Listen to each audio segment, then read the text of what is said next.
Okay, folks.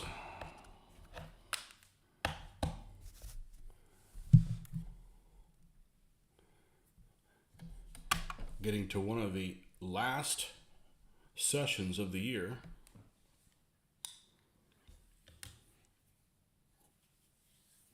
And we do something a little different. Not tremendously different, but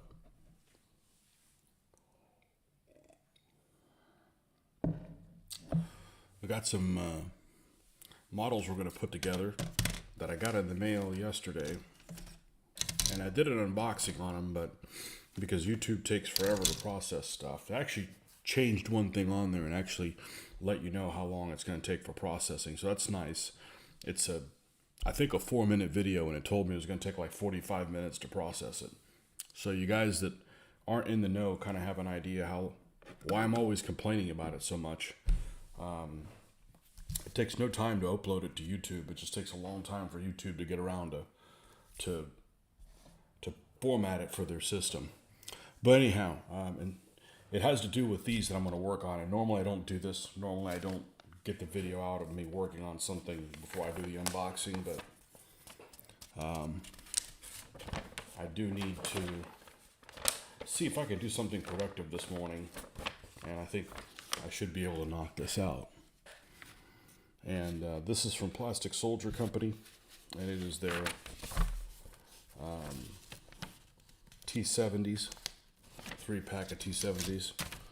And we're going to try to knock these out this morning. And I'm going to do one tank at a time. And yeah, go from there. So it's not a ton of parts.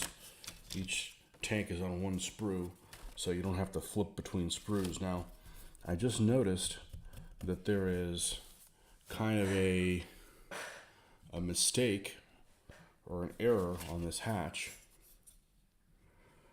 that, see if I can point to where it is. Looks like a mismolding right here. And just looking at some of the other ones, this one has scuffed up there a little bit. I don't know if that's something that's wrong with the mold, but it seems to be in the same spot. And here, it's damaged on the opposite side. So I don't know what it is about this spot here on the hatch, but it is definitely easy to damage. It gives you, it's kind of unique. They don't give you any, they give you crew figures for even the driver, which is kind of unusual because he's just sitting out here just waiting for a shell to come in and land on his happy self. That whole hatch will open up, but no decals. So we're going to build some with the figures in them, some with the figures out. This one, since we're going to go ahead and deal with this one with the most damaged hatch first. And I suspect if this hatch covers this area fairly well, this will be one that will have the hatch closed to try to hide that a little bit. And so this is the sprue that we're going to go with. All right, and we're just going to, I don't know, every time I try using these nippers, it's almost like you're using a nuclear bomb to kill it's overkill. So let's take a look and see about cleaning this thing up and see exactly what we're dealing with here. Cute little thing. And this is kind of a unique material. It seems more like it has more lubricant in it, is the best way to describe it. It's more flexible than many model kits, which is good to a certain point.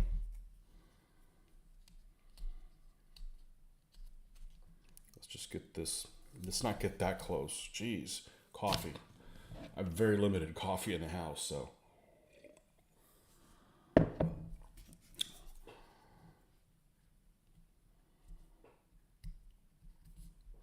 want to do something productive, and finishing up the T-34s isn't going to be able to be doable. I'm going to be, see, where's the hatch piece for that? I don't need to look at that. There's not that many pieces. It is this one right here. I'm going to be traveling the day after Christmas, so I got to do some packing. So I am not going to be able to have, plus all the normal holiday stuff. I think we'll be okay with this. I'm not going to be able to do a ton of hobbying in the next 2 days, obviously. So, Mr. Ben, welcome.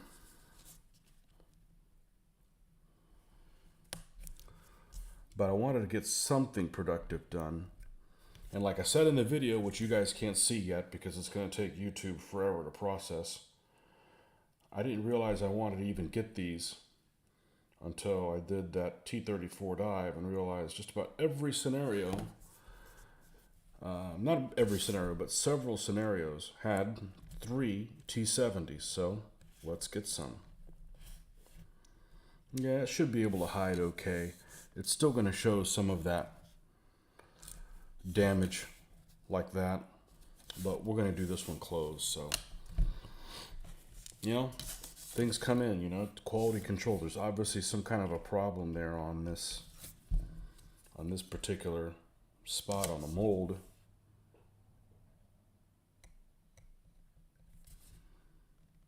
You know, it's not a big deal. If there's somebody's tanks that are all rough hewn, it would be the Soviets.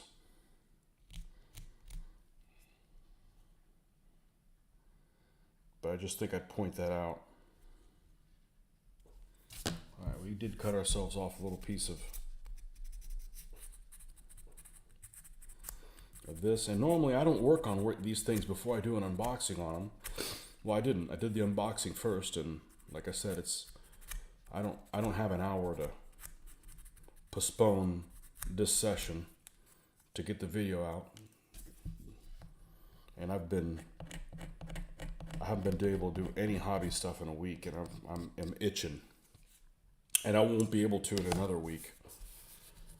It won't be anything until after the 1st. So, but in other news, it is a crisp 26 degrees Fahrenheit this morning. That's wonderful. I like that. 26 degrees Fahrenheit with no kind of precipitation or snow. So,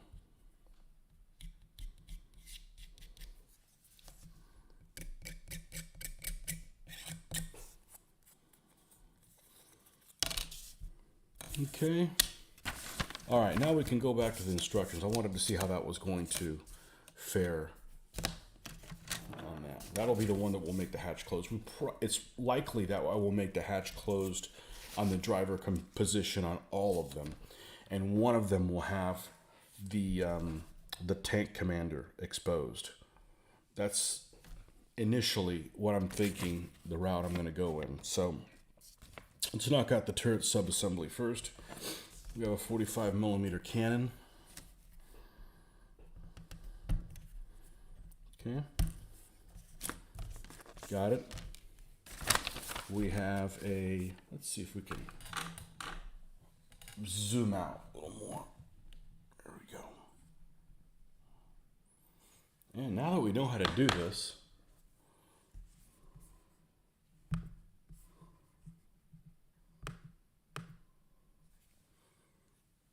right? Yeah, now we just got to get it in the right place. Nope. Move it the opposite way you'd want to.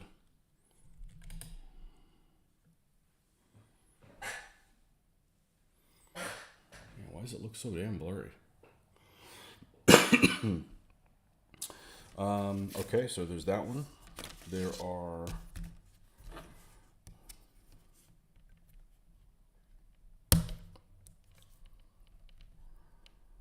is this section here for the cannon.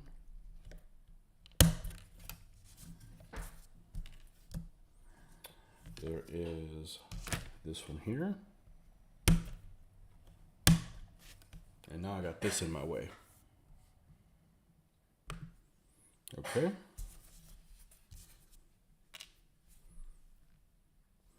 the turret bottom, which is here.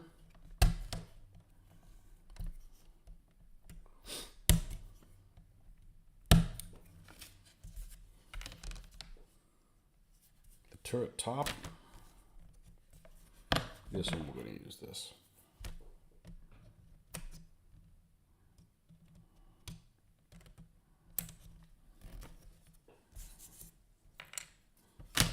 And the turret hatch, it's closer here than in the other way.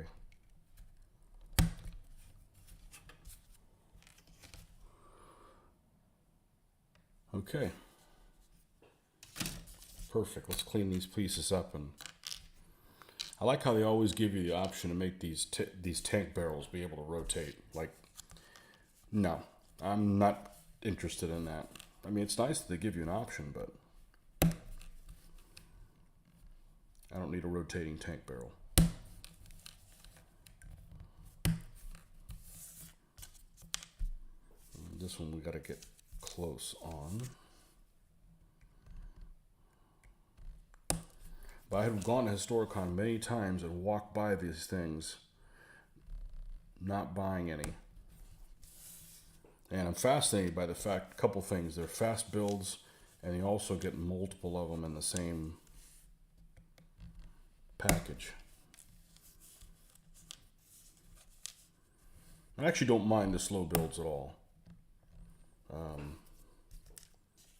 Just something a little different, mix it up. And I had placed an order. I'd never gotten these things before. I had placed an order. We're going to have to replace this. This bottom is kind of squishy, and it's like giving before. It's squeezing and then cutting. So we'll use this one for painting.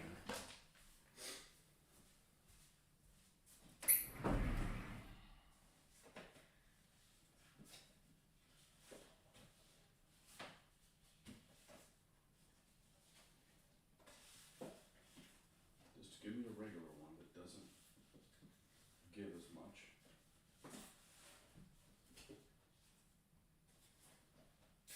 Geez, I have enough of these.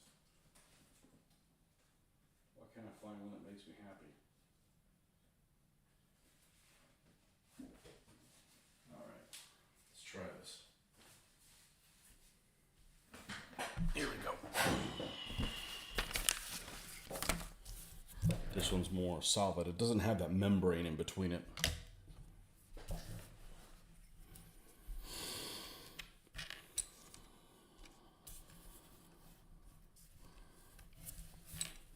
But I did clean my desk area. I want to say last Sunday, or I don't know, one day of the week. That's about the only hobby thing I've been able to do. I've honestly been going to sleep close to 9 p.m., so pretty early.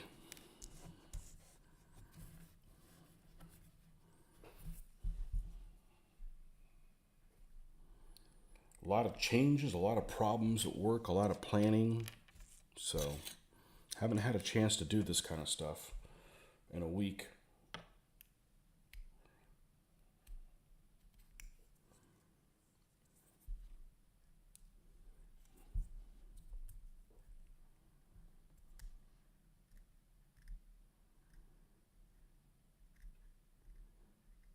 The only thing that I don't like about these kits is the name of the company.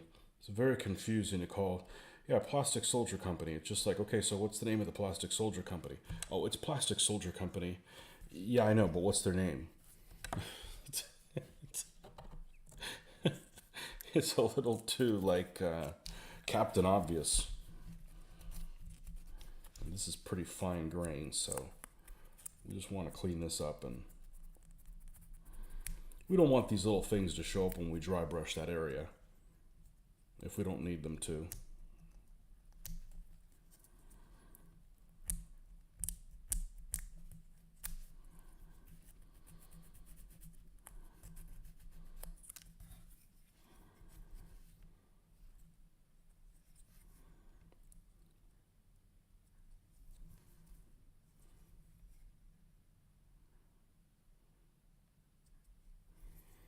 But there's not going to be much of these shows This may be the last one of the year. I may be able to skip out early in the morning and do a Christmas Day episode, but it won't be for very long if I do. But there's no guarantee of that. But after that, I'm traveling. We're going to the Big Apple. At least that was what the plan is. So no hobbying until next year.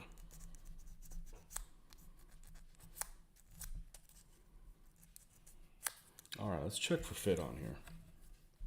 Something I used to never do as a kid.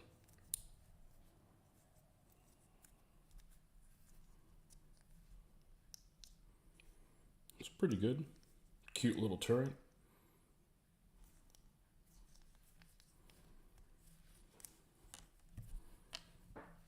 All right.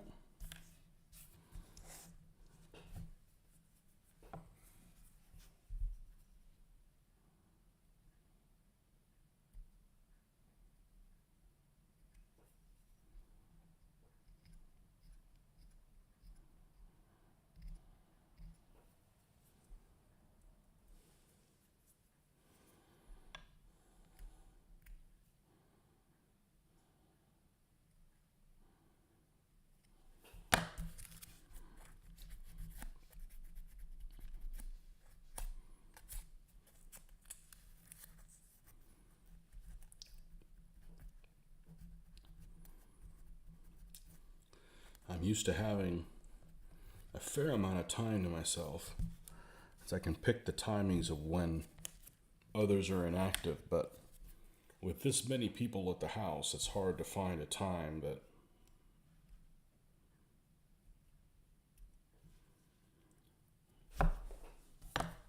here we go. We've already started these damn round parts. Well, luckily it's pretty big. And it's right there. First place. Look in that nook and cranny underneath the chair. Let's see here. Okay, this one's gonna go on here. Got it.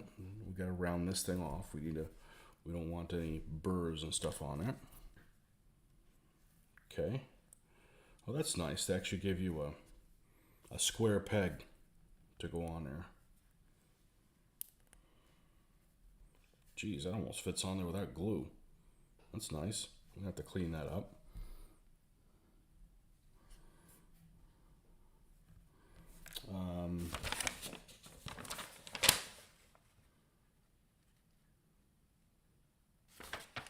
Okay, and then this one's gonna go. And my cough went away. That's right, last time I was on here, I had the cough from hell, which ended up being nothing. I just sounded terrible. This is like, I don't even have to glue it. The fit is on it is incredible. I mean, I will, but. Okay, and that piece is gonna glue onto the front. So let's check the finish from here to there. Okay. All right. Okay, so that can come off. We'll drill out the barrel for that, as I like to do. I thought that was silly. Of my 1/35th scale tank days, I still remember that advice. If someone said, you gotta drill out the barrels. And I'm like, what? You gotta be crazy. What difference does it make? And then I did it. I'm like, oh, that's the difference that it makes. Got it.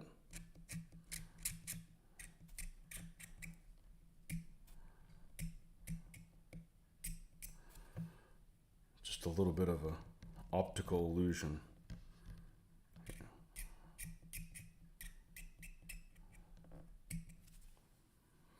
So the nice thing about using the back of the X-Acto knife for this, and I saw this on one guy in a video, and I'm like, it would have never occurred to me. This side, you never have to worry about it sharpening it. You're never going to dull the back side of the X-Acto blade enough that doing this is going to be a problem. Now I'm going to take the front of this and make sure it's even before we do this.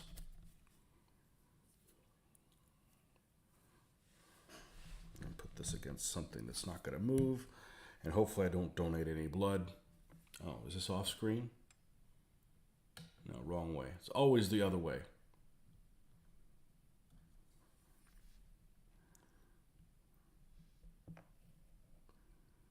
Put a little hole close to the center to get it started. And let's find my drill bits that, of course, I moved away from everywhere.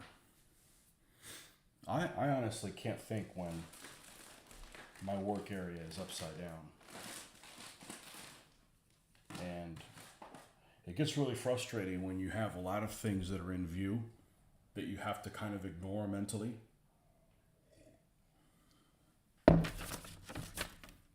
I don't have ADHD or anything like that. I just like I like being focused.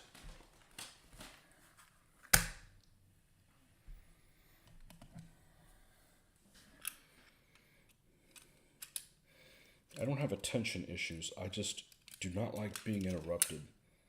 I will lose my train of thought. My train of thought will derail. So I got this one guy that I'll go to the convention. There's one person in particular I don't see very frequently. We'll be playing a game and he'll ask me a question. And in the middle of me answering his question, he's already answering me and asking me another question. And I'm like, I just want to throttle him. It's like, listen, you're the one that's interested in the answer. If you're not interested in giving you the answer before you ask another question, then stop asking questions. You should be the interested party.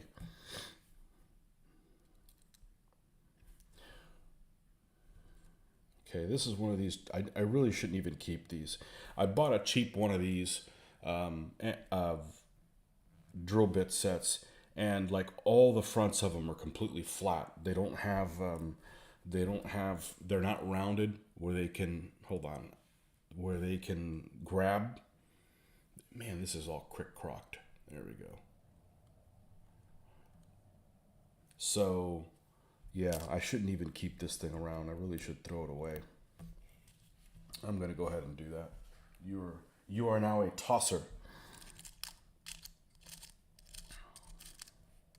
Here we go. This should be our candidate here. That should be our candidate.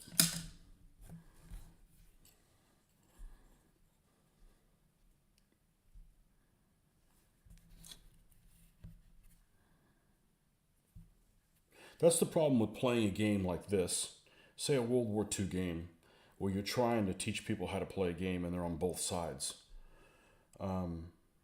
If you have a game where people are asking you questions, which they're going to, and it's a question that you don't want the other side to hear, it really will bog the game down. Like, hey, come over here, let me ask you something. And that, meanwhile, the other team is not doing anything. That's just dumb. So I plan on running all of this.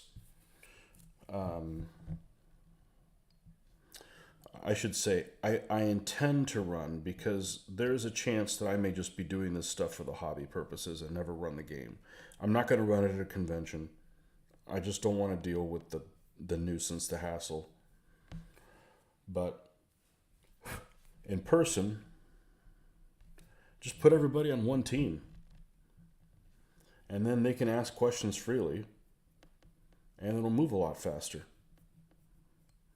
And it's just kind of like a role-playing game, you know, if that makes any sense. I'm going to keep this one out. We're going to do it. You, my friend, are a tosser. Oh. Okay.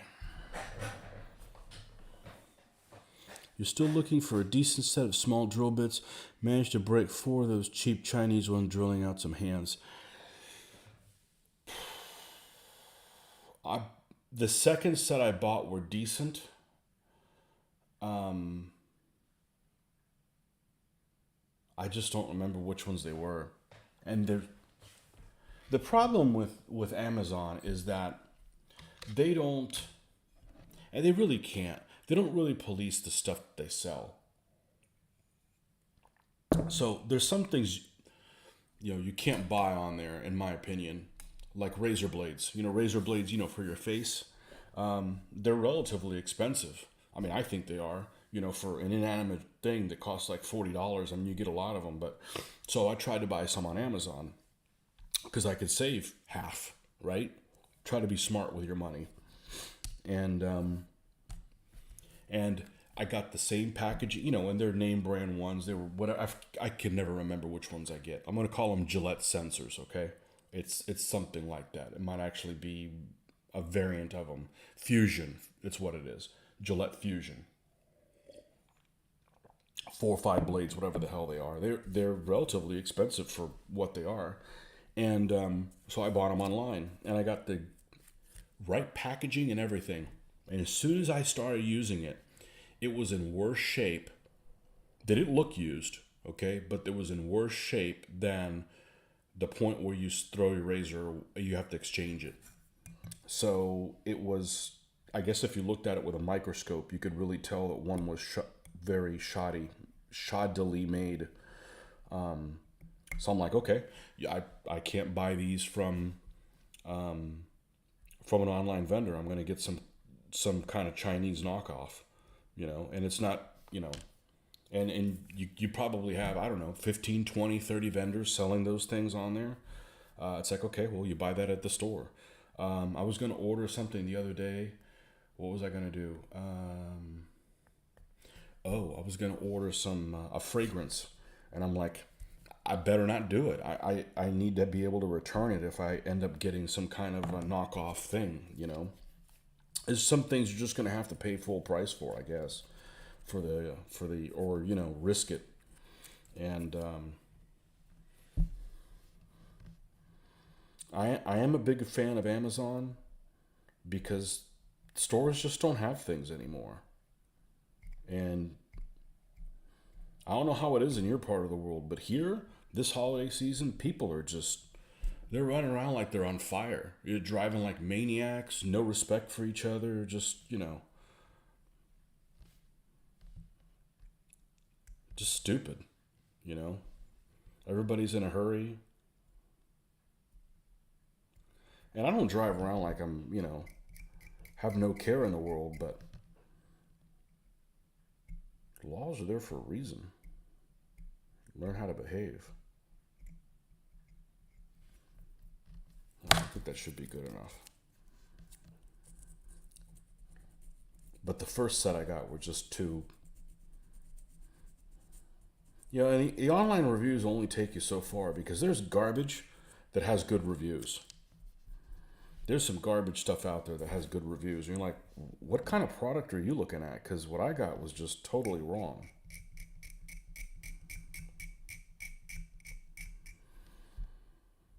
But at least here, with Amazon, it's easy to return. There's a department store called Kohl's here in the United States. KOHL''S. And it's kind of like a JCPenney, which you may be familiar with, but more orderly. And you can go there and you just say, hey, you fill out hey, I need to return this, and you bring it there and they package it for you. And they give you like a $5, not really a $5 coupon, but $5 you can use in their store. And you don't have to, it's not like half the purchase. Like you go and buy a pair of socks or whatever, they're $5, they're free. So that's their way of getting it into stores. So if you're gonna order stuff from Amazon, especially like for the holidays, order a lot of stuff from Amazon. So you have to return it. You just go to one place and return it all. You don't have to package any of it up. You don't have to fight with the assholes of the postal service. Well, I don't know how the postal service is where you are, but here they're the grumpiest people on the planet. So, which I have to deal with on my free time, which I'm against.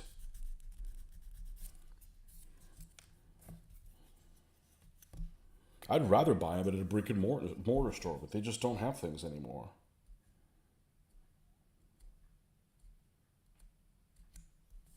Okay, I think this is good enough for this. I think all of these parts should go in there pretty well. We're going to make this one with the hatch closed, as I like to do. Do the easiest stuff first and then complicate it if you need to. So let's just do one more check because this area is kind of rough. I'm actually not going to, Okay, this two sides are different. All right, I was gonna like not trust the machine gun being on the correct side, but the two sides are distinctly different. So even if they had it on the wrong side, I'm putting it on that one because the top of it's tapered to a point where I've got to install it on that side. Now, the only thing I don't like about this glue, to me, I'm going to switch to this because I can't even look at this. I don't know that it's that helpful to be above it. So let's do that. Let's do the old flip.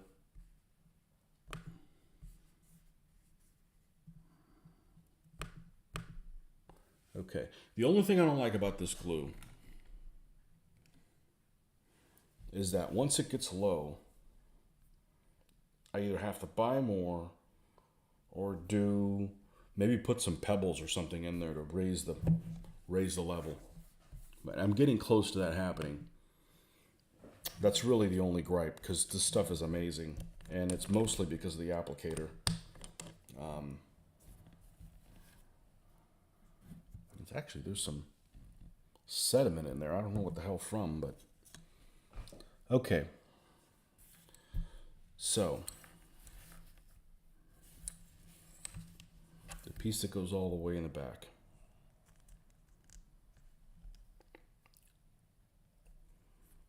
Man, these pieces fit really well. These folks have a problem keeping things in stock, though. Plastic Soldier Company.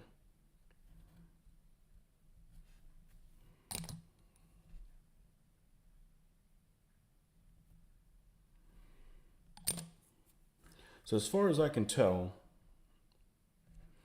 these little guys were used from starting about winter 1941 through Stalingrad into Kursk, and then they start disappearing. So I'm sure they had them around in certain places, just like there were Panzer IIIs in 1944. But for the most part, that's really their. All right, we need to be careful that we don't put a fingerprint on this like I used to do as a kid. How does this fit on here? Does it fit inset? Yeah, it's inset a little bit. Perfect.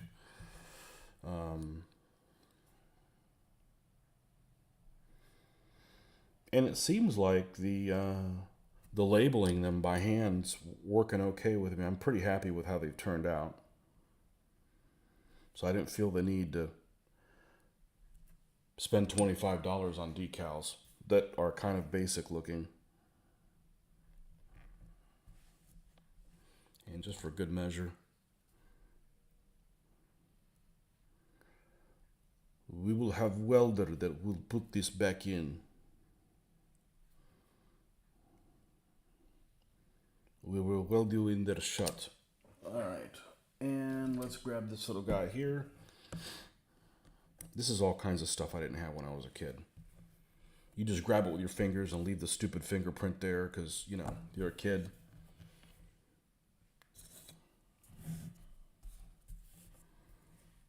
Okay, and then this can fit into this way or that way. It doesn't really matter.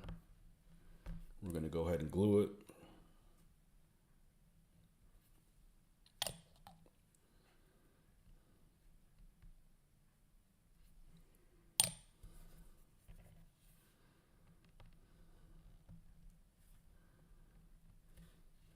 Taking a lot longer to build this than most people would, but...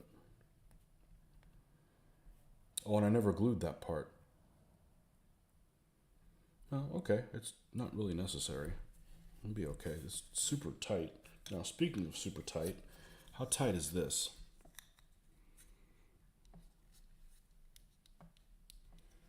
It's pretty tight. All right, let's do one of these. Because I don't want this to scrape my paint job when I'm turning the turret, even though I don't expect to do a ton of turret turning.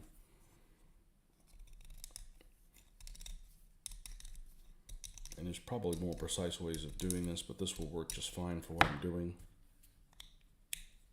Here we go. Perfect. Okay. Okay, and this will be the one with the hatch closed, or one of the ones with the hatch closed.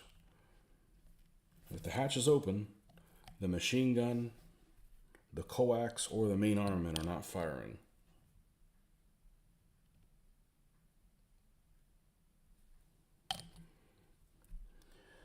I went down the rabbit hole the other day. Or I've been going down the rabbit hole all week, I should say. And I've been watching some videos that I had on my save for a long time, and I hadn't watched it. One of the guys that I watch is this guy from the UK called Tick, T-I-K, and I love his videos. His meter is sometimes he overemphasizes the end of each sentence almost the same, but he does a better job than I would. He does a lot of research, and he does a lot of really interesting videos, and I particularly like his Battlestorm videos where involves these complicated battles, and he uses counters with the names of the units and the commander in the corner of the unit, and it's all like on maps, and I'm a map guy. I understand things really well, so I started watching. It's like a 6-hour long video on Operation Crusader, which was one of the most interesting battles, I think, from the desert. And there's some freaking fascinating stuff in that battle. I'm just floored. If you ever you're interested in something, and then you kind of do a deep dive in it and realize I was interested in this, but now that I read more into it, I'm even more interested in it. Just some awesome opportunities for scenarios and stuff like that. Because a lot of these things, when I read, von Mellenthin's book, and I was doing stuff like Command Decision, which is kind of generic to a degree. You don't get all into the lots of details of the stuff, but man, there's all kinds of scenario opportunities in there. And it's stuff that I don't remember. I read it 30 years ago. 30 years ago? Yeah, probably 30 years ago. And man, I really understand things a lot better with maps. That's definitely my appeal. Especially if you're watching something like Kings and Generals or something like some of those really good YouTube channels that they go through a lot of effort to put all those graphics in. I better be careful with those tracks. Let's clean these up before we get carried away. But man, Operation Crusader is just insane. Guys surrounding guys that are being surrounded, and just really interesting stuff.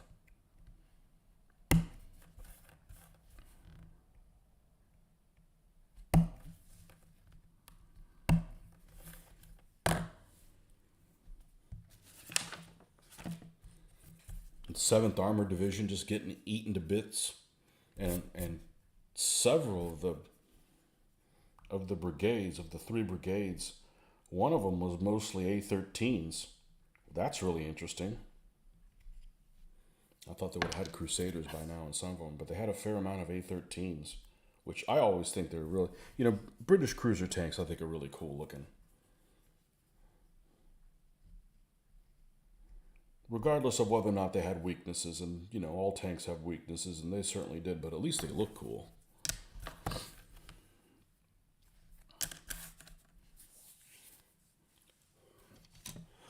Cool looking things are important if you're doing this stuff. If you're doing it in real life, who cares? You want it to be practical, but okay. So how do I tell which part's which part? Okay, because this one's got the bend in it. Got it. This has got the bend, so this is the bottom, and this is the top. All right, let's cut way out here. Let's not use the snips for that. Okay, that side's done.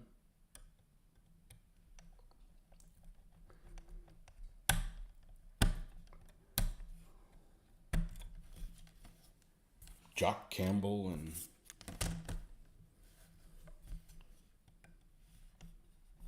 That's why history is so fascinating. You don't got to make up stories. There's real things that have happened are interesting enough, and people don't know about that. So,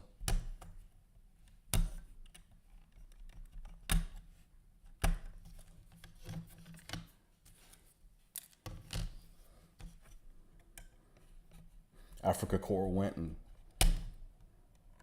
caught one of the Armored Brigade's command units, captured their command elements, and then like the next day, the New Zealanders and the Valentine tanks did the same thing to the Africa Corps. Just insane stuff. Just insane stuff. Okay. That's what we're doing next. Got it.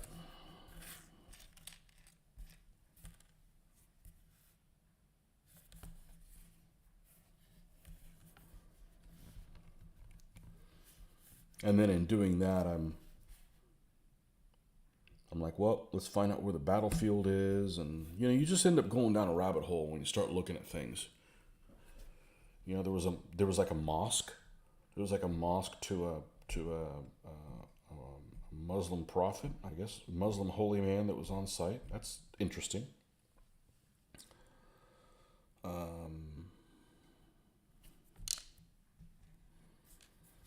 And then there was these pictures, of course, other war gamers' pictures. If you got somebody who's got really nicely painted war game stuff, I find that really inspirational.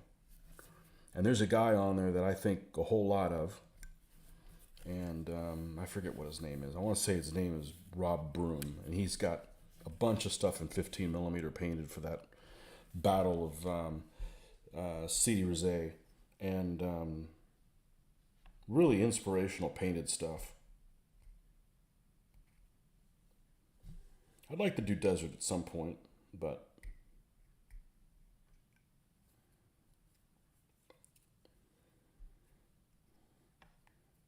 got to knock out the Eastern Front stuff. That's where it's. I don't have any desert infantry. Other than airfix stuff. I'm not painting airfix figures. Even though the molding on them is pretty darn good, even considering how old they are. Both the Desert Rats and the Africa Corps figures are excellent, but I think AB makes both. That's the route I'd have to go in, but you got to do stuff on like Heavy Dust or Nightfall or something like that to get the ranges down with a reasonable.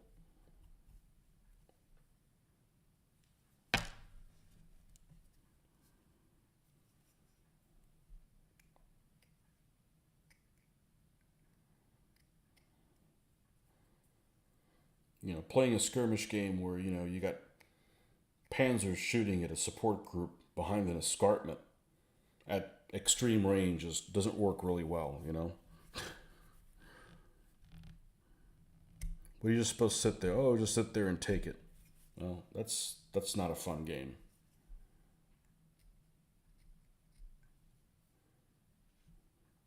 And I've never been a fan of the long-range desert group stuff. Because I guess that would work as well, but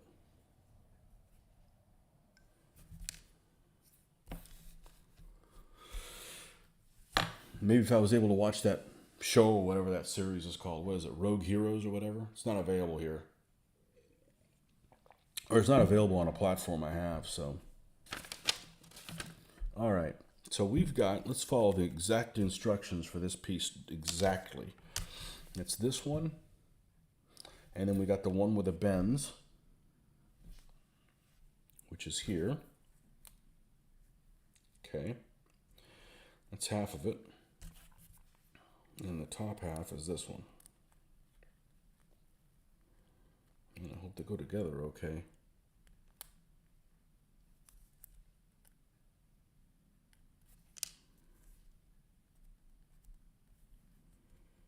I'm not sure I'm a fan of this split thing. Okay, well, here goes.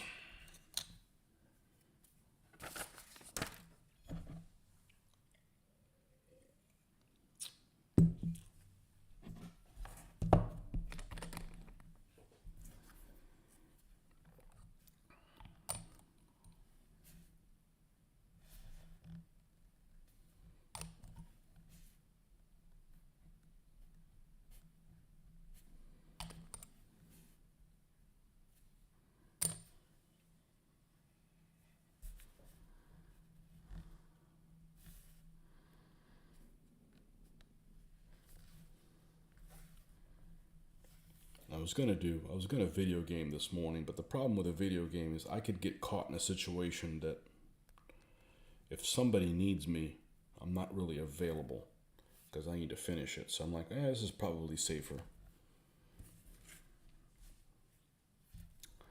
This is probably safer to do so that when those that wake up, I can cut this off if I need to. Although I'd like to get this finished, but it's not the end of the world one way or the other. Okay, that's going to run across the front. Got it.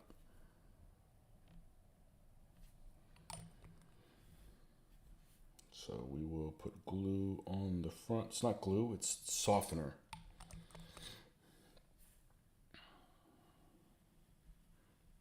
I think I read an article one time or a post where this guy had made his own putty using weld cement and like plastic sprue. And I guess that would work, but I don't know how long that would stay workable. Okay, that fits there. And then you need to fit here.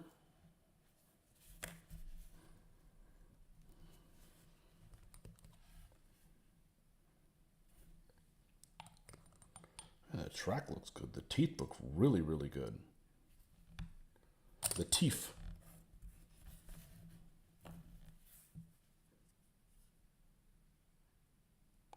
Okay, we're good there.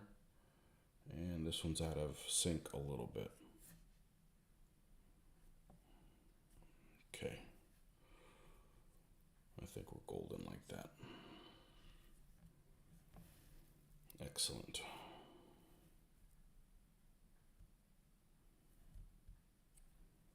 So for those of you who are wondering, or may not be wondering, I don't think 2023 is going to bring a lot of 15mm painting for me. I'm pretty sure I'm going to stay on this track. I'm really, really enjoying the freedom that I have with this. I don't plan on running stuff at any conventions in the future. I'm just going to say in the future. I'm kind of done with them. I'm going to go to them. I'm just, I want a little bit more freedom. I feel like I've been a little too, having to cater to other people's needs too much. And it's fine, except that, not everybody, many other people have not been very responsive. And I'm just kind of tired of whipping up interest for whatever it might be. And I'm kind of done with games that are abstract. I got burned out trying to get everybody on the same page of a certain rule set, trying to get people to get the committee that kind of does the rules so that we all play the same way to meet. Took them forever to meet, took forever to make a resolution, and then when we made the resolution, people still just want to play their own way, so play your own way. I'm done. So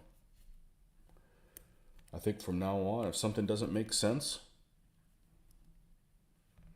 you change it. It's not really a tournament, so it doesn't really matter.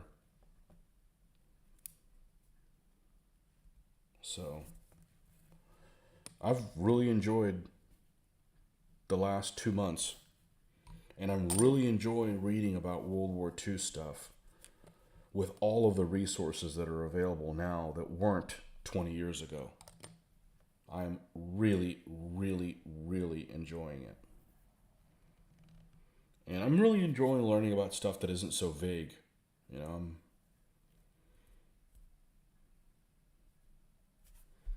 So if I'm going to do this stuff, I'm going to do it while I'm still capable of doing it.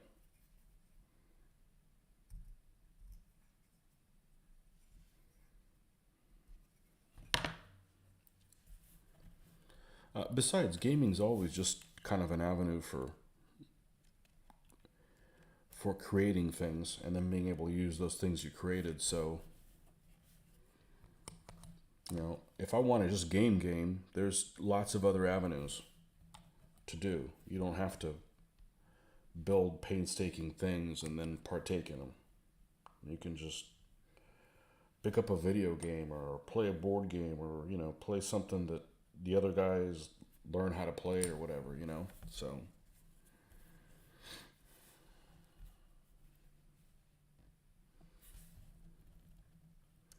and I haven't messed with this stuff in 20 years. And it's well overdue. It's well overdue.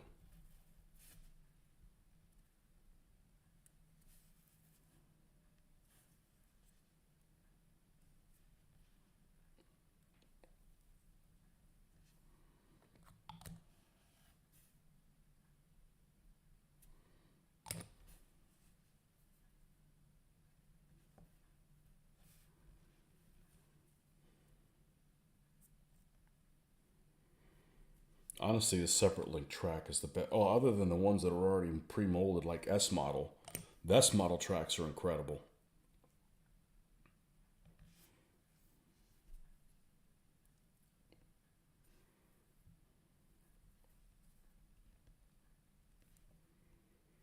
The S model tracks are really incredible. It doesn't fit great. This part does not fit great, but I could see why that's the case. Okay, good. We'll leave that happy little thing alone. Check up on this. Adjust. Okay, good. Good. Okay. Okay, little tank. And this should be this is the same base hull for the SU-76s, which I think I need 2 of. So at some point, I will need to get a couple of those. All right, so where do we go next? We go to the hull assembly. We'll do the top and the bottom.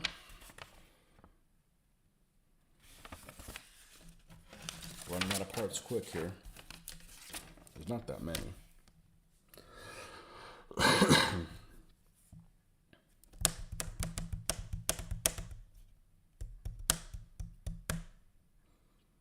Okay, we said we were going to make the hatch closed on this guy. Okay, let's check for fit and finish on that before we commit. It's definitely some rough boo-boos there.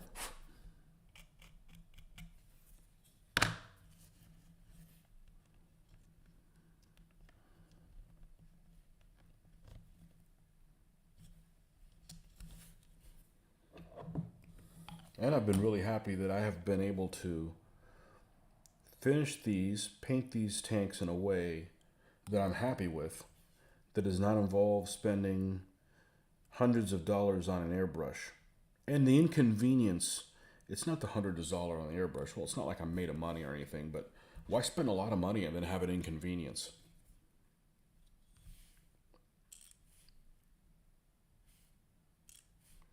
Okay, Comrade Hatch. We send you to Hatch Gulag.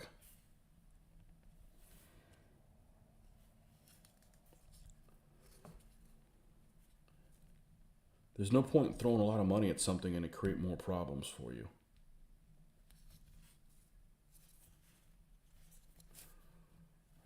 In my opinion.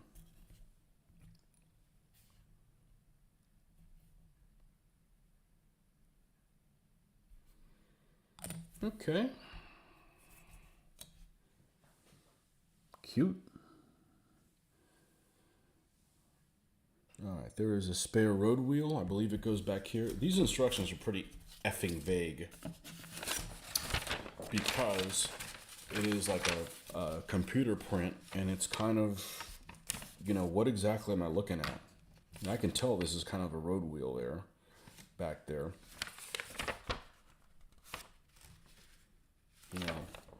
You change the printer cartridge maybe. You need to print it in better resolution than this.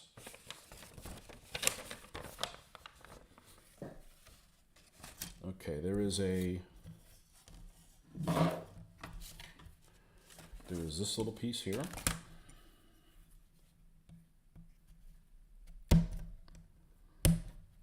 Okay, let's cut all these little things off. That one. We have a muffler. We have Lehorn.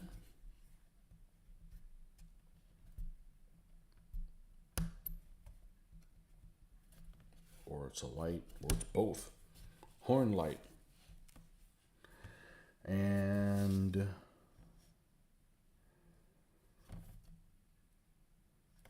this goes on one side.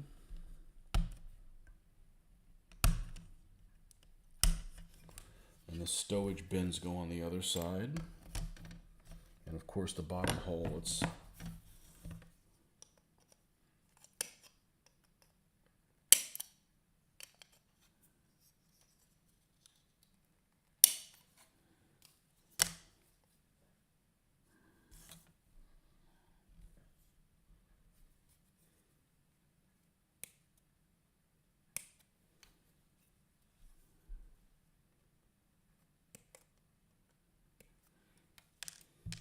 okay.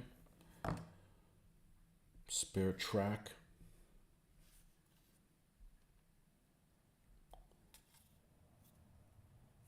Fuel tank. Fuel can. And the two commanders, the commander looks like he needs some serious fiber. He's got his mouth open.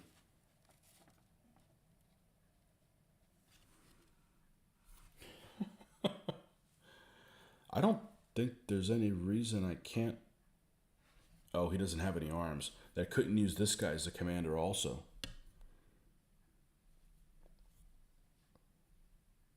Okay, let's take the spare track off as well. And then we should be good. And clean these parts up. So yeah, even a quick build still takes a while. I mean, if you want to, I don't mind this stuff taking a while. This is kind of fun. I got nowhere to be. Not right this second anyways. All right, let's go ahead and put the turret on here just for... It's actually a good looking vehicle. I'd rather the turret be kind of loose like this because I don't want it to be scraping the paint job that I'm going to have on it. Okay, so we're going to put a little spare tire, the spare wheel back here. We're going to go ahead and put that on there.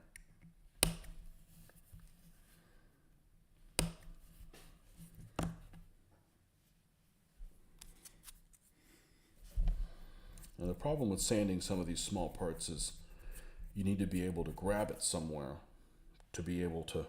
These aren't particularly difficult, but there are some pieces that are just like headlights and stuff like that you're just like, well, I'll do the best I can because there's nowhere to grab it from and be able to still sand it.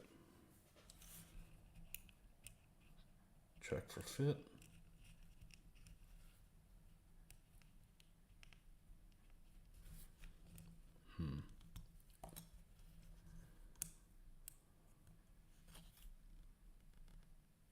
It's supposed to go on there. I don't know why it doesn't fit inside of it. Is there something wrong with this thing?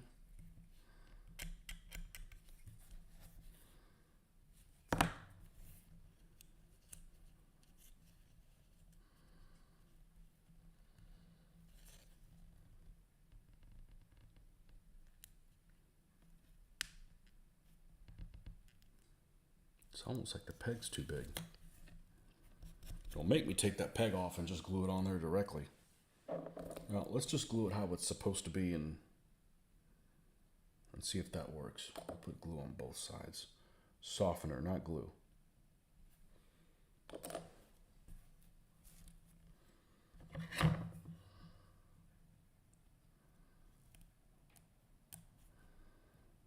There we go.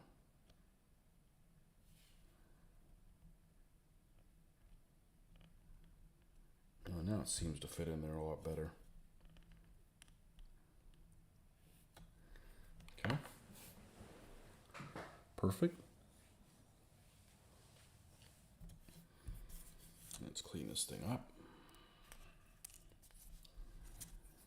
Yeah, normally I don't work on something until the unboxing video for it is out. I just didn't have an hour to wait to not work on this stuff. It's taken a long time for YouTube to process a little short form. It's like a 4-minute video or something like that.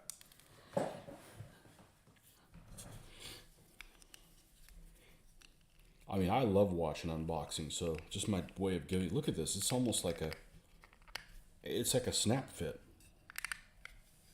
These guys in S model, man, they got their shit together. They really do.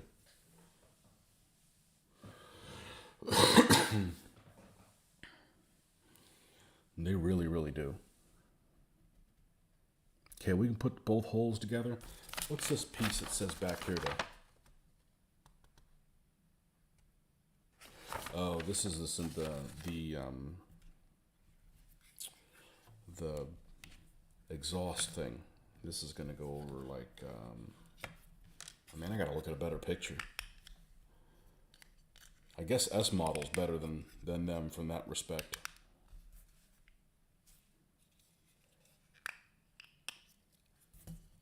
All right, let's.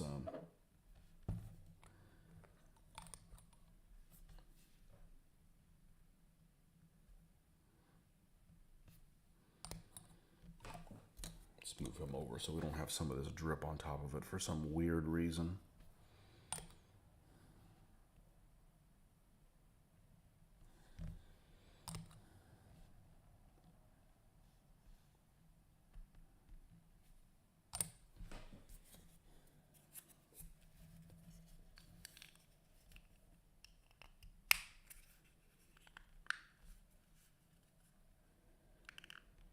Man, the front of that hole that's like perfect fit.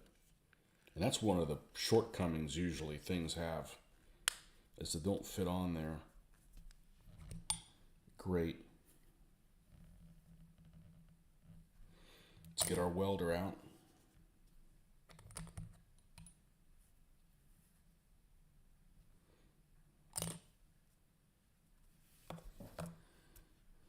Okay.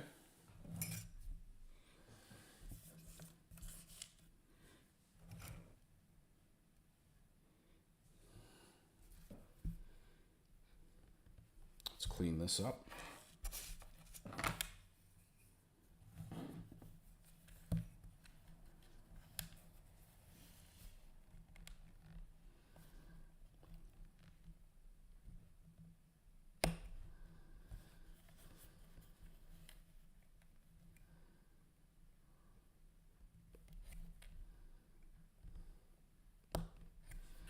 So this is relatively expensive. This is like $5 a piece of these.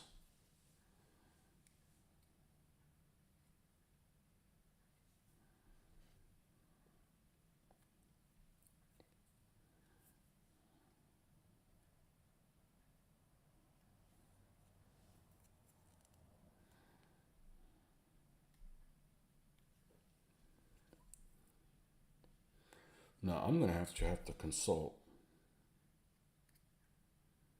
some documentation to see how this fits on here, because these instructions are terrible. They really are. Well, they're not terrible. You can't read them. I think it goes like this, to be honest with you.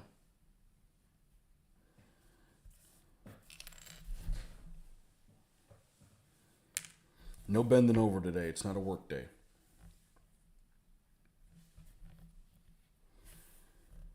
Yeah, I think it goes like this.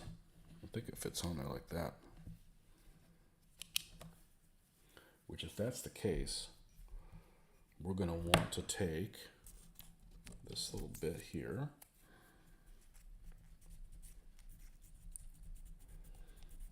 and sand that down.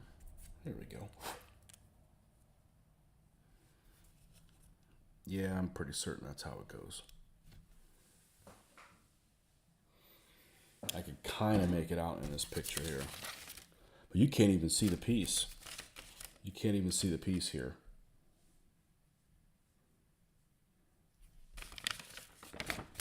All right. That's how it's going to go.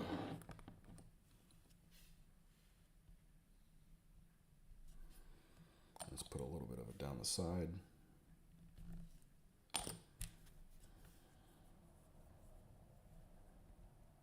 Yeah, it's not like that. It's like this. Yep. And let's Get our welder out. Our Soviet welder.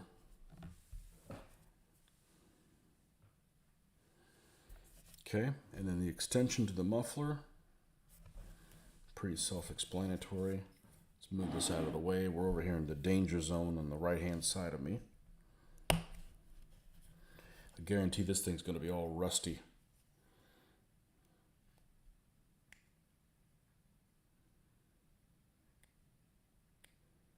Mufflers get really, really hot, which distorts and makes the paint fall off, and then it doesn't protect against oxidation, and then it's a big old mess.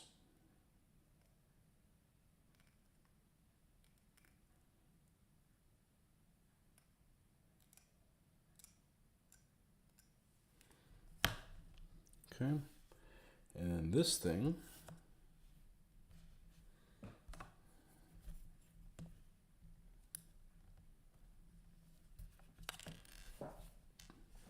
really?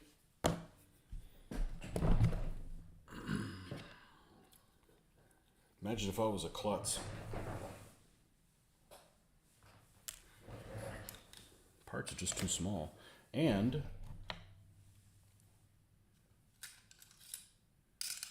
it's probably not these are the tweezers I should be using. I really need to get some rubber tipped ones, but I don't want to buy them sight unseen. There we go. Let's grab you by here. All right. This is going to match up there. Man, the fit on these things is great. So we need to sit there and a little bit against the... Okay, got it. All right. So you're going to sit here,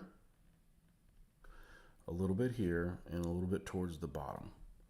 All right. And likewise, you will connect there and down there. And let's just put a smear up against that because it's going to grab on there. Now I'm not going to drill out the end of the muffler. That's just stupid. I ain't got time for that. Nobody's checking out the holes on a muffler unless you're up to no good.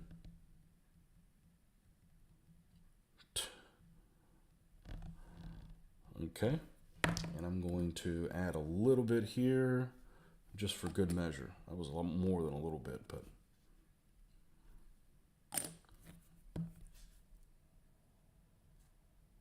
okay. Perfect.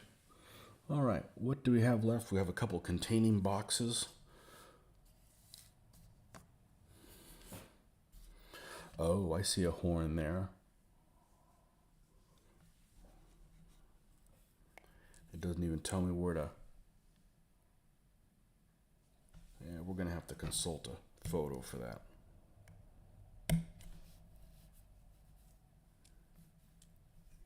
So overall, I'd say assembly-wise, even with the instructions aren't bad. It's just that the printout is very... It's like 200 DPI or 100 DPI. It's very rough. Ease of assembly, I'd say it's like a 9 out of 10. The instructions are less than lackluster, but the fit on this thing is incredible.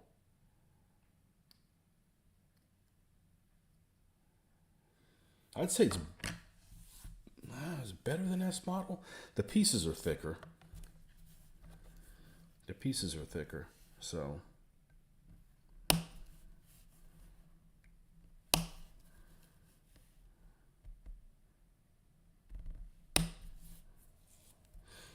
kind of hard to beat S model. You get a freaking turn brass barrel and stuff. That's incredible. Now their decals suck because of the coloration. Because those orange decals that should have been yellow that's a shame. I love yellow numbers on a German tank. I think it looks sharp. But I suspect both of these are the same. Both of these two containing boxes.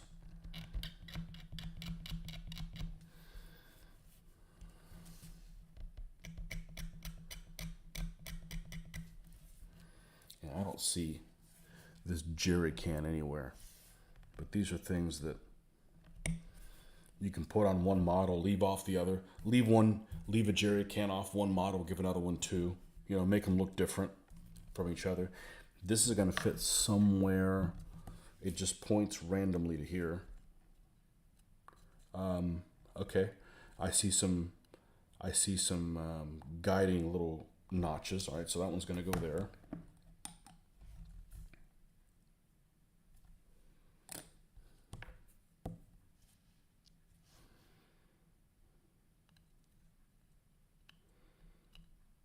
Yeah, it's a headlight in one direction and a horn in the other. All right, and then these two boxes, which are both the same, yeah.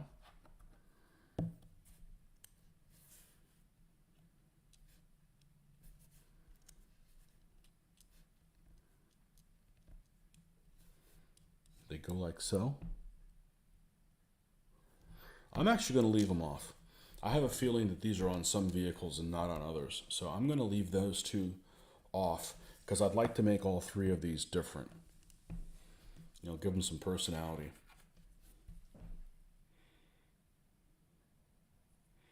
Marcus, welcome. T-70s, yeah, baby. Cute little things. And yes, tanks can be cute. There's plenty of them out there. They can even fight for evil people. Evil people can make them and they can still be cute. Evil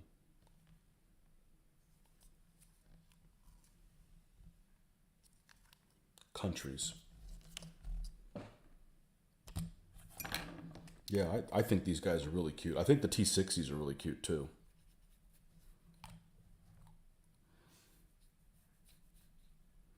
And I would have never gotten these if had I not done the deep dive the other day on the T-34s. So I talked myself into it. Damn it.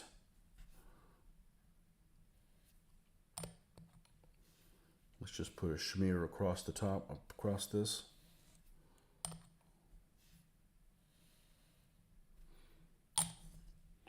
And this is probably, like I said earlier, this is the only chance I'm probably going to have to do this the rest of the year. I'm probably hobbied out. I may get a chance to escape tomorrow morning. We'll see. Oh, this calls for a rubber band. Or a hair band. What's your favorite hair band? I don't know. I got about 3 of them over here.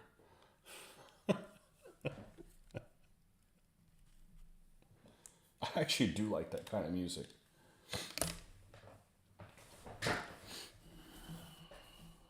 '80s hairband.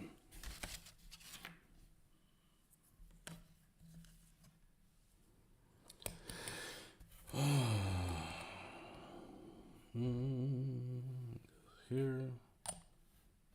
We'll put this one together, the same thing, and we'll crimp these guys together. It is a PSC model, and I did an unboxing on it this morning, and YouTube decided to take about 45 minutes or so, so they told me before they can process my video.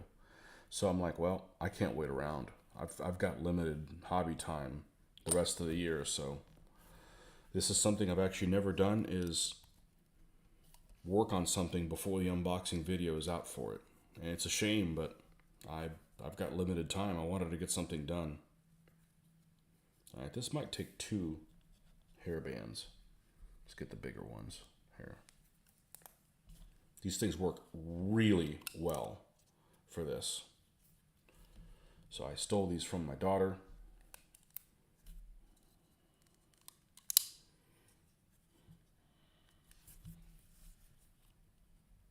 And they have just enough pressure to do the job. Damn, this thing is cute. I mean, like, really nice. And here, Tanky. It's a good looking vehicle. It really is. I think the Panzer IIs are good looking as well. M3s are good looking. A lot of light tanks are. Hagos. Effectiveness for some of those things is something totally different.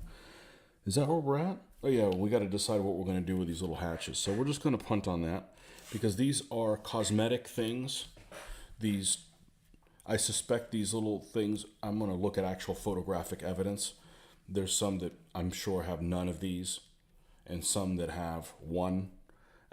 Jerry can's not even on here. So, you know, yeah, excellent. Cute little thing.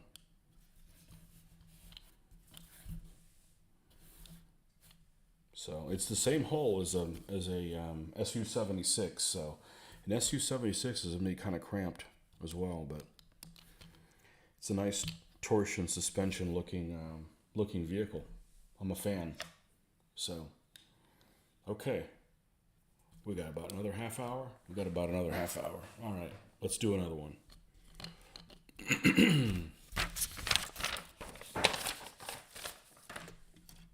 And of course, we save sprue because we may need to do antennas.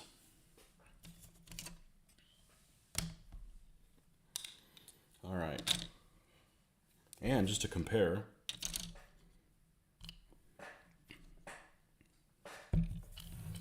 here's a T-34. And of course, the T-34 is a little under scale because it's 1/76. This is 1/72nd, but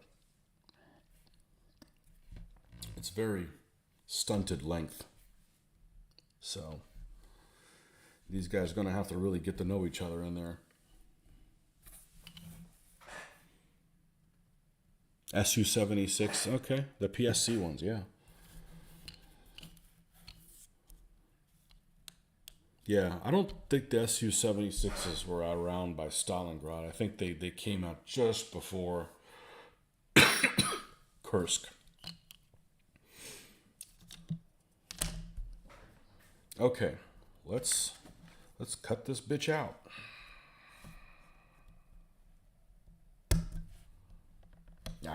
Let's use this. This is more fun. And I find a use for that. This one does not. No, this one has the entrance. This one has the opening also boogered up. Which one doesn't have it at all? This is the least boogered up one. So if somebody's going to have the hatch open for the driver, it would be this one. So let me not cut this one out because I'm not starting with that. I may not have any of them with the hatch open for the driver.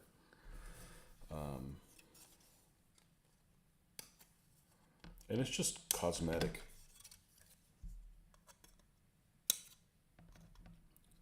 You know, and these ranges, these rules are basically actual range. So an inch is 2 meters.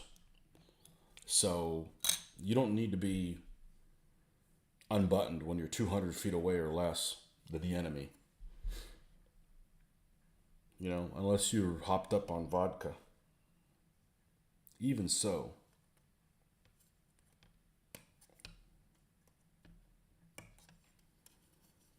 Even so. How many crew members does the SU-76s come with? 2 each? Guys in the back? What is that? That's got to be a 4-man crew, right? You got a driver, and then you got 3 guys loading the 76 millimeter. I guess it could be 2 guys loading the 76 millimeter. Now let's do this by. We don't want to break this thing.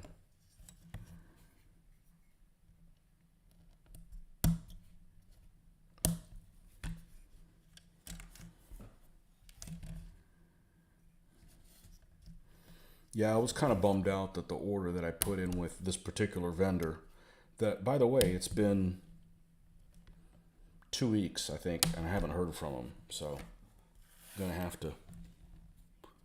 2 in the back, okay. I'm going to have to send him a nasty gram and contact a credit card company. Because I had ordered a pack of the Panzer III GHs, 3 of those, not 3 of them, but a pack of them, a pack of the Czech 38s, a T-26 from Pegasus, which come 2 of them in there, and a KV1 and KV2 from Pegasus. And all of that for like, I want to say like $70 or something. It was pretty cheap. That's why I ordered from this company. And it wasn't through Amazon. It wasn't through eBay. It was like directly from their website. And their website looked really modern, like it had been updated. And of course, after I placed the order in,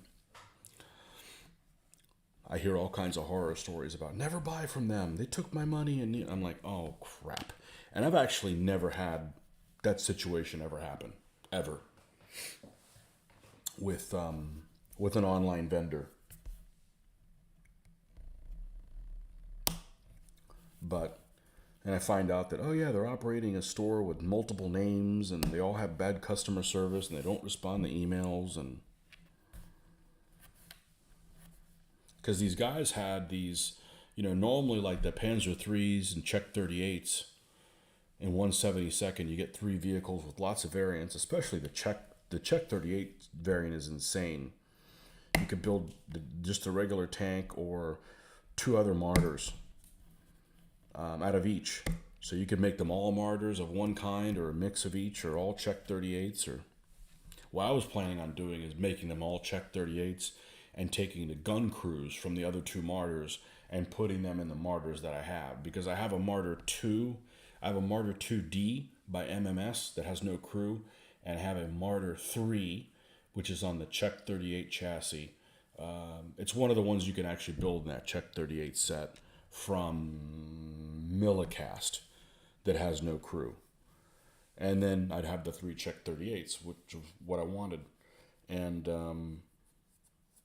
they were selling them for like $26 a pack of 3 instead of $36. And so I'm like, well, let me jump on it, go ahead and get them done. But yeah, well, you learn something every time you have a bad experience, hopefully. So I think I will check out the name of the vendor before I go and order stuff from them. Somebody that I don't know, because I guess there's people out there that don't want to give you goods. I've never heard of that. I've never had that experience with it.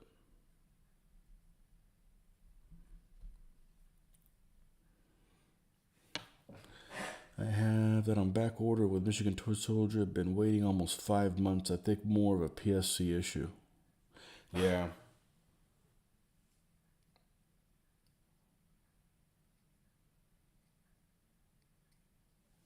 But their stuff's great.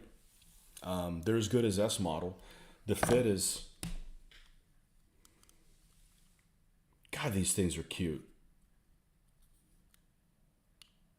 I like them. I'm glad I got them. I hope they expand and do other stuff because,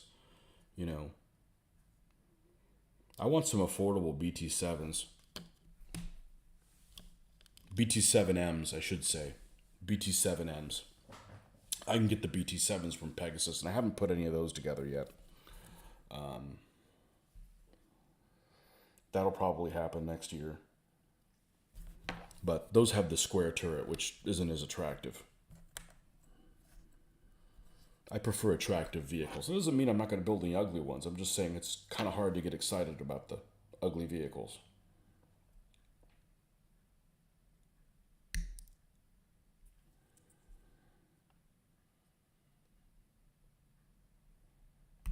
The Pegasus Czech 38s are pretty affordable. The problem is if you look at pictures of them, their barrels look like they're really easily... The 37mm barrel looks like it'd be very susceptible to getting broken. That's what it looks like anyways. So, and I'd rather have the extra crew figures, like I said, for the martyrs.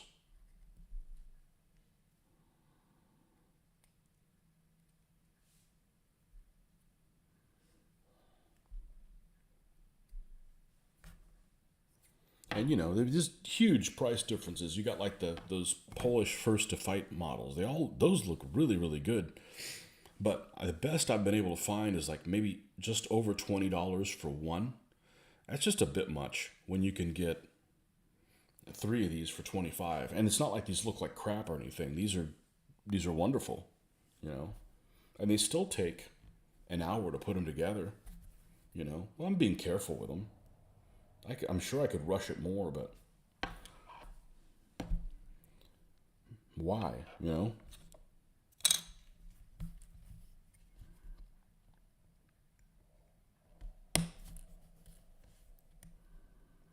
All right, let's do the old drill the end of the barrel and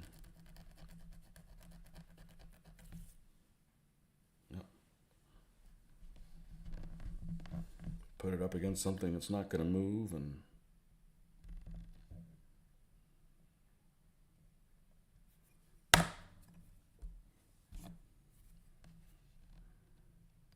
don't have to go in very deep. And don't have to push very hard either.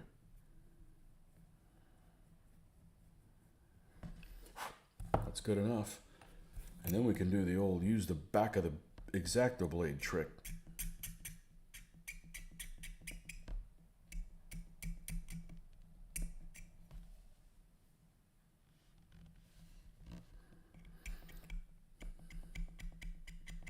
The other thing I want to be look at is a cheap model of a Panther. Basically a junk model, because I need a barrel and I don't want to spend $8 on a barrel. It doesn't have to be accurate. It's for a well, it doesn't need to be a piece of shit either. It just needs to be, you know, I'm pretty sure the model the barrel that the resin model I had came with was kind of a shoddy white metal thing that I guess I misplaced. But I have a Panther with Zimmerit from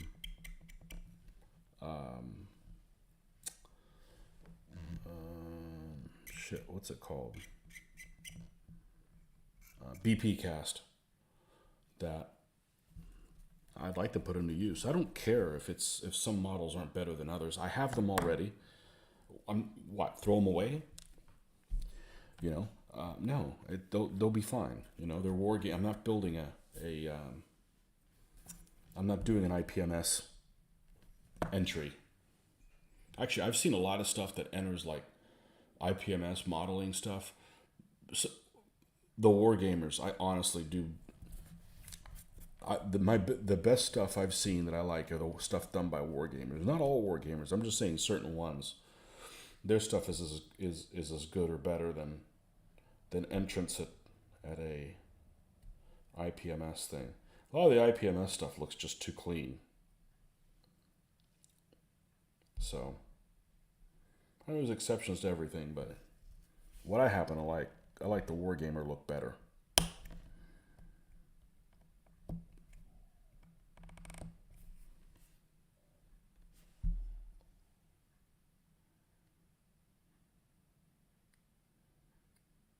So this guy actually did a really good job of packaging these things. And he's like, hey, I hope you buy more from him, but he has a store, but he has nothing more on this scale. The rest of his stuff is 15 mil, so I won't be buying from him because he doesn't have the products that I need. The scale that I need.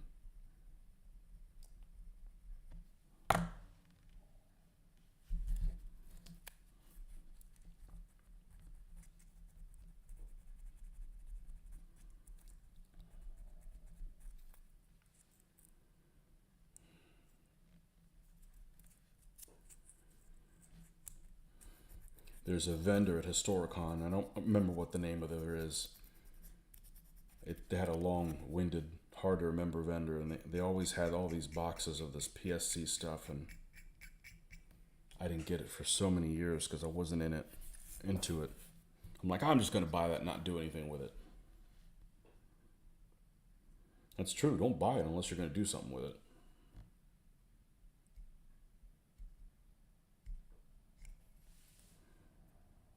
But wish I could look through the stuff now, but I want to order the things that I need for a project, not just like, well, they had these Italian tanks there, so I decided to get them. You know, that's a bit 1980s. Like, you know, you walk by as a kid and you end up getting whatever they have because that's what they happen to have.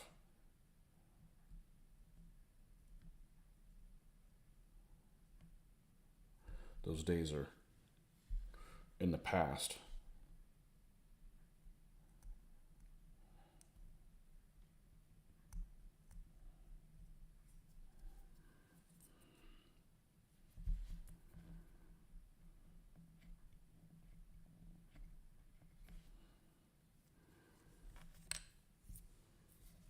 The only thing is if you make this with the hatch open, there's no hinges or anything. You're basically having to pray to a god that thing doesn't break off. I don't know how I feel about that. Like I said, the distances in this game are really, really short. Just to kind of give you an idea. You can throw a grenade up to like 20 inches away. So,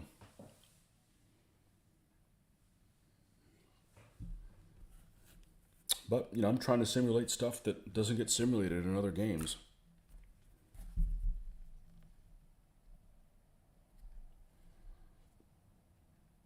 I've played those operational scale games, and I like stuff that's a little bit more granular, creates more movie moments, as I like to call them.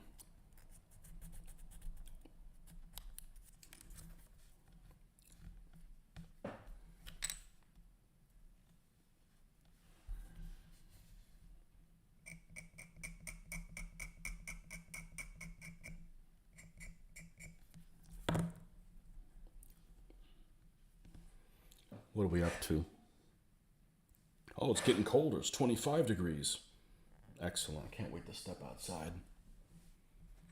Because 25 degrees here is a beautiful, beautiful, cloudless blue sky.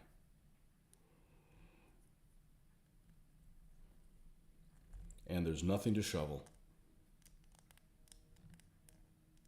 And we only get like 3 or 4 of these days a year. And I'm not at work, because when they're at work, they run the freaking heater like at 75 degrees and it kills me. I won't run the heater at all. Free AC, baby. 8 degrees in New York City. We'll be there in 2 days. I think the weather's going to be really good.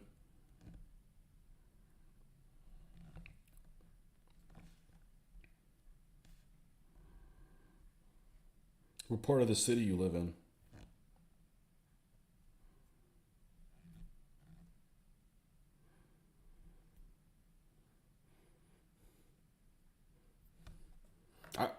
I'm really disappointed that we've had to do so much planning of what we're gonna do in advance.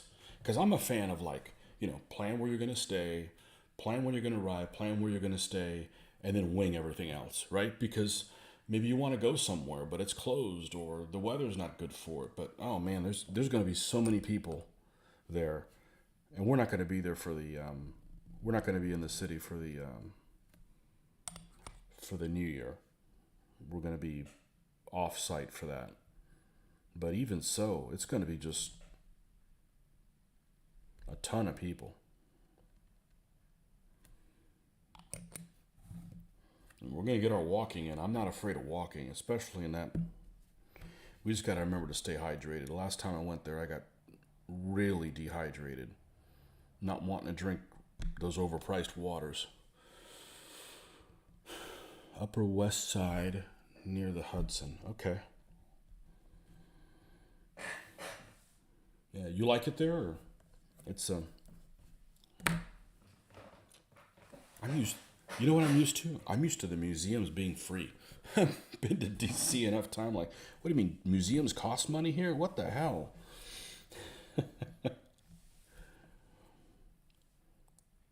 I haven't been since 2003, and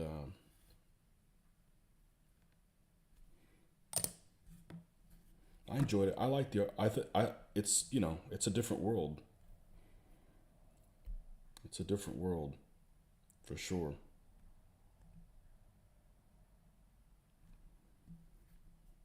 And let's not mess this up. By the way, I did go to that. I went and did a pretty thorough search in that game store I was telling you about called the Complete Strategist, which has been there forever. It's basically at the base of the Empire State Building, and it's just a Warhammer shop. They don't have. I think they might have some Osprey books. I'm probably not even going to try it. I may step in there if I'm nearby if we go to the Empire State Building, but it doesn't look like there's anything there for stuff I'm interested in. Not really.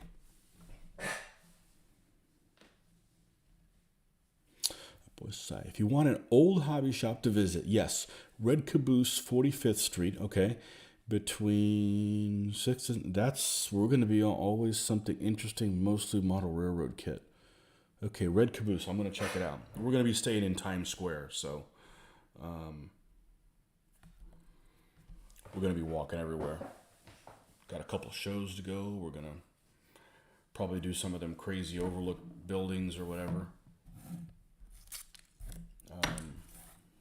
But that's what I like to do. I like to go and just kind of wing it, because then you're not inflexible, But man, you got to pre-plan like everything. Like we're used to cruising, just kind of go with the flow a little bit.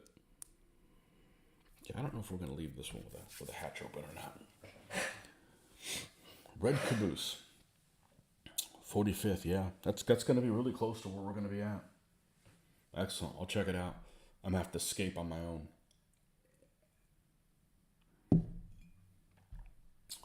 One thing that I think is really good about that environment as a visitor is you guys don't have cars and we don't need them either, because if you had a car, it'd just be an inconvenience. So,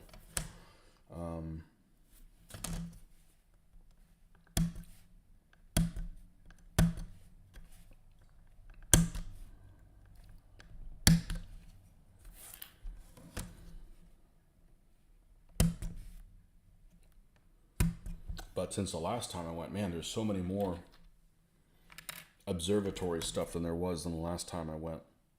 Last time I went, it was like, okay, you could do it was right after 9/11, so you could do the Empire State Building, the Chrysler.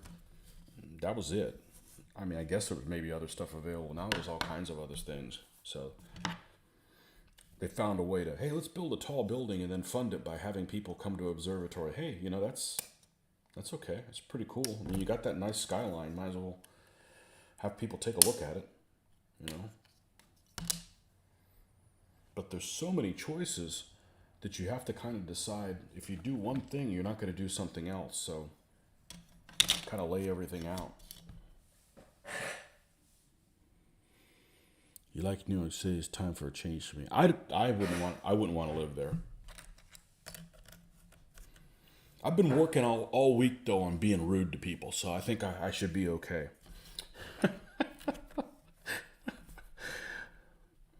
Actually, the one thing I don't have a problem with is walking fast. I'm a fast walker, so I have no problem with that. People that just walk around with in Walmart slipper mode. I'm not one of those folks. We hustle. The three of us hustle. So.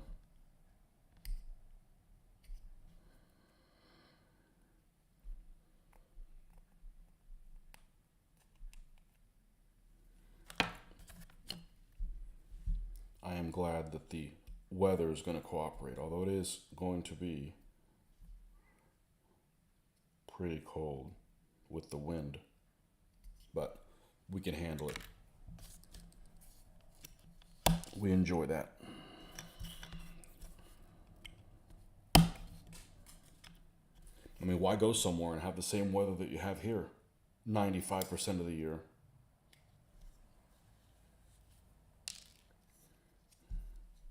Unfortunately, we're going to be passing up great weather. The weather is going to be spectacular while we're not here, but there'll be more.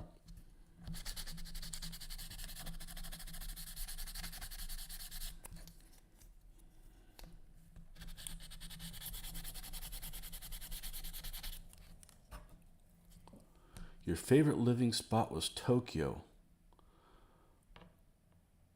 Yeah.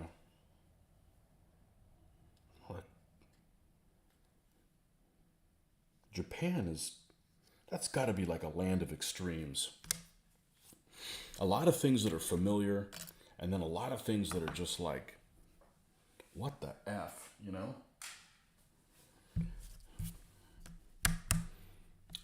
The only reason I wouldn't want to go to Japan is, other than it's too freaking far away, is I'm not getting stuffed in a Subway. I'm sorry. You know, those Subway stuffers, it's so strange with them, with the way that their culture is of being so proper and everything, and then you have something like that. And earthquakes. The idea of an earthquake is just, it scares the shit out of me. That's what's great about it. The extremes. Okay. I like Japanese stuff. You know, I mean, you know.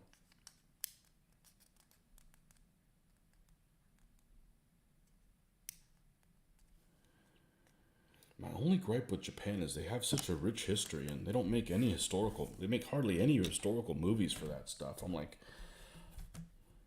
what the hell, you know?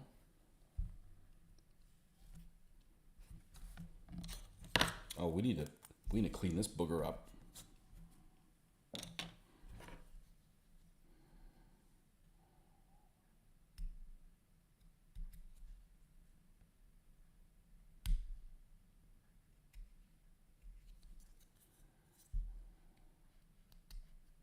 Oh, took too much off.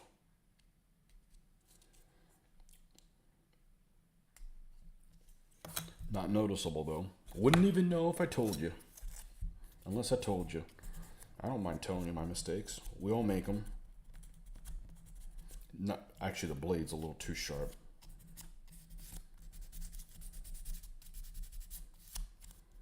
I have one of those channels where I edit everything so I don't make any mistakes so I can seem like a god. Look. We're all human. Shit's gonna happen.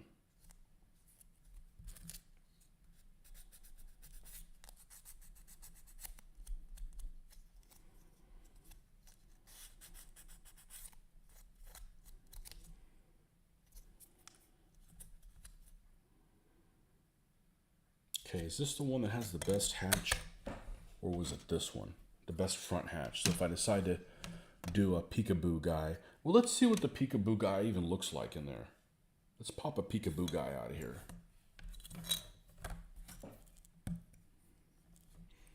This hobby you do is a Japanese-like form of art. Okay.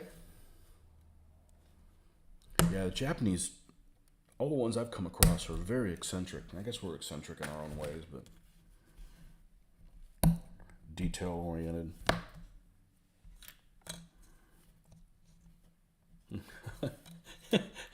Hello. Incoming round. Was this the one with the best hatch, or was it this one? This has the best hatch. All right, I kind of like how the way it looks. I'm gonna make one guy with the open hatch.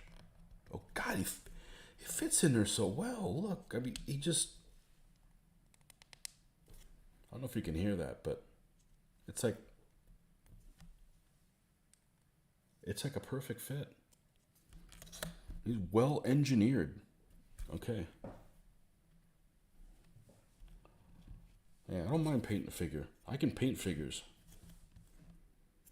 There's a video I was watching by this master modelist.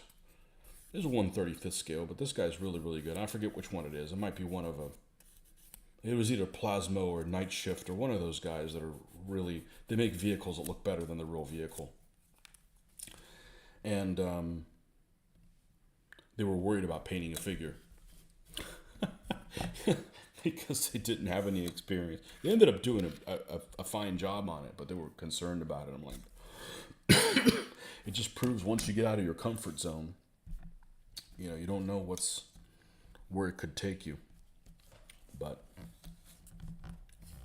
the figures are easy. I got decades of painting figures. It's the balance of making a vehicle look realistic, but at the same time making it look uber realistic. Because I don't like the dust effects. That's probably, of all of the uber realistic things that people do with their models, the one I dislike the most is dust effects. Because you're basically putting a wash. It's not a wash because you're using dust, but it's basically a wash where it's going to go into crevices of a lighter color. So it's counterintuitive to the look that I like. I don't know if that makes any sense. And that's why I dislike it. Not because it doesn't look realistic, because it does, but it's I like dark colors in the crevices of a vehicle to make it pop. And dust effects do the opposite of that. So I am anti-dust effects on my on the stuff. And likewise, chipping is kind of the same way as well, because a lot of chipping happens on the spots that on a vehicle I would have the lightest. So it's because it's the edge.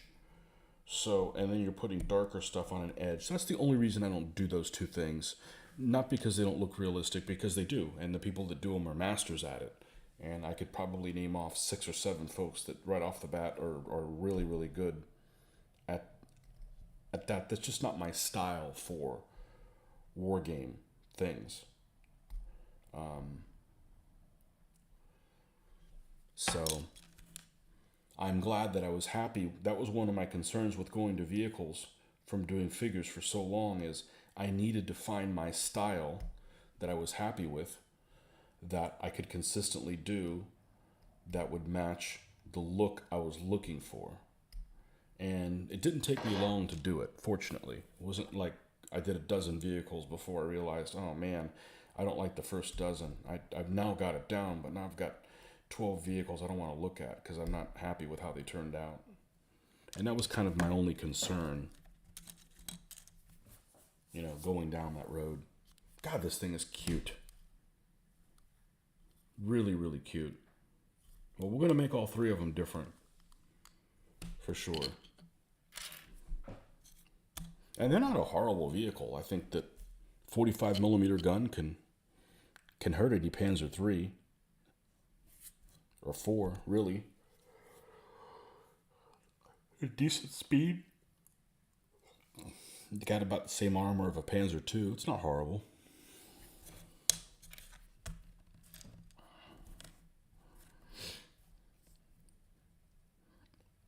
And even though I am doing quite a few vehicles, you're not going to use this many all at once. This is just for the love and relaxation of it.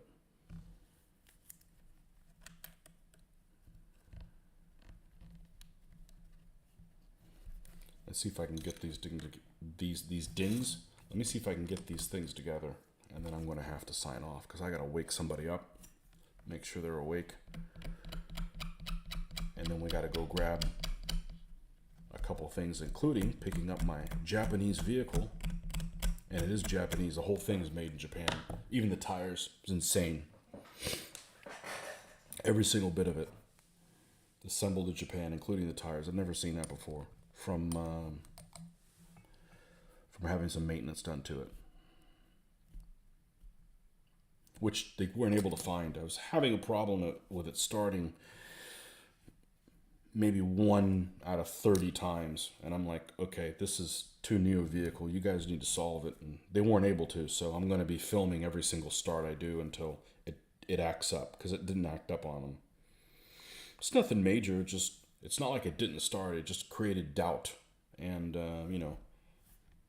we don't even have 20, we have 20,000 miles on it barely, so you guys need to solve this thing. It's a Japanese vehicle. I don't expect that kind of nonsense from them.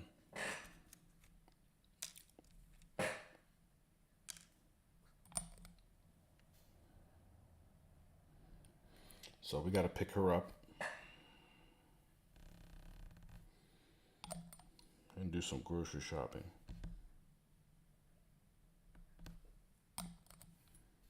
And enjoy this beautiful weather. And then pack, because I haven't even packed yet. Got to go cook for your wife and daughter, okay? Have fun, Marcus. I'm sure we'll have a great time. I hope so.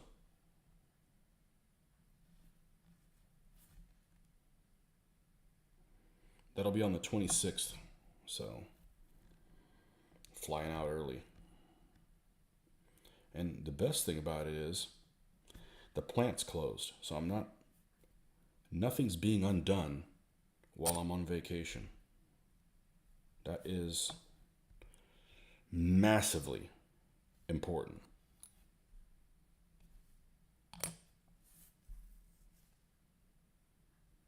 Red Caboose. I gotta remember that. Go in there. Marcus says hi. Hey, who the fuck is Marcus? Ah, hospitality.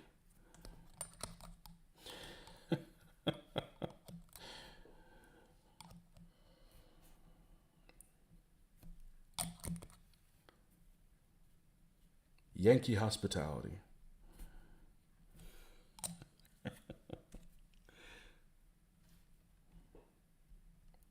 gonna go up there and freak people out by holding doors out open for people. They won't know what to do.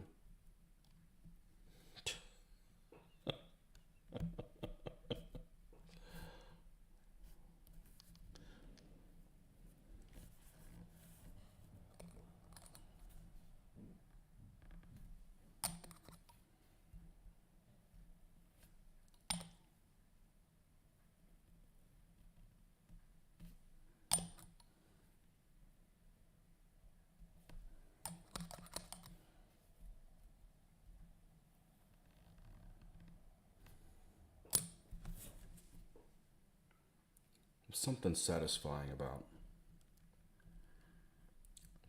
this little weld cement that just it helps if you put it in the right way. About it just being relaxing and forgiving. You can adjust it. It doesn't have any thickness in and of its own.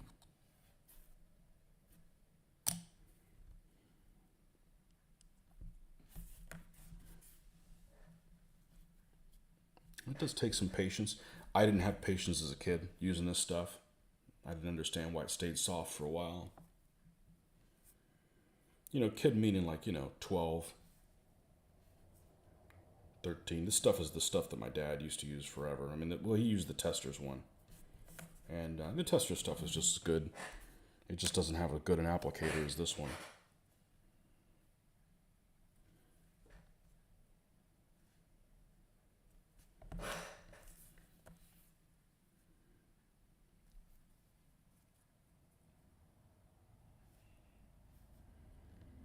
Okay, and then this should be able to do the 2 holes.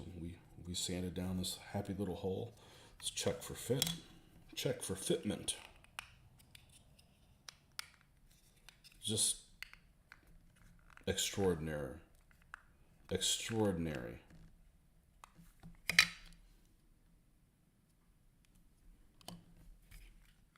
You don't even need glue.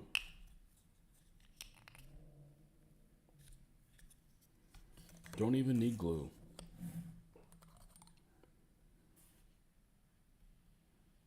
I remember a long time ago when I was doing plastic models, I was like, well, we got to add some weights to them to make them feel like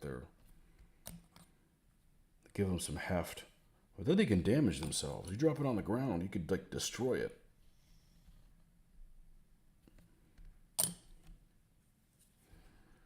You don't have to worry about that. These things aren't heavy enough to hurt themselves. Generally. Most of the parts.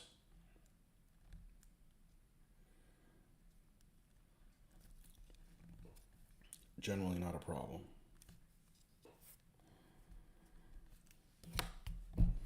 All right, let me check on one thing. I'll be right back.